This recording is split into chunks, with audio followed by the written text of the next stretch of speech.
Of a Colquitt County funeral home is responding to complaints about personal items being removed from loved ones' graves. We brought you the story yesterday when we showed you pictures of grave decorations that had been discarded behind the Baker Funeral Home in Moultrie.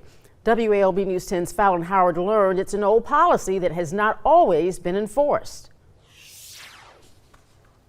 If you take a look at this sign, it states the rules for any arrangements that you may want to leave on your loved one's grave. Now, the incident that occurred on Monday left many loved ones without personal items, and several people had concerns.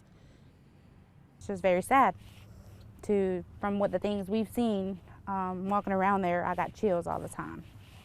And I should have checked behind them because we left, was doing our own thing later that afternoon, and they cleaned up a little bit too good. They cleaned up flowers, of course, but then unfortunately, they got some of some families' personal items that shouldn't have got. But one family member expressed that had she received a warning call, she could have gathered her items.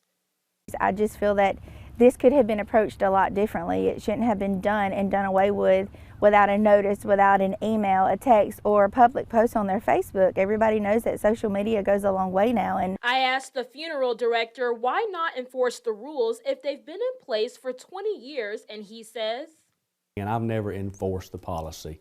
And the reason I hadn't enforced it is you know, you get attached to these families. You know these families. I mean, they almost become like your second families after 20 years of service. Ahead at 6 p.m., you'll hear from the funeral director on his policy moving forward after recent misinformation. Fallon Howard, WALB News 10, your hometown news source.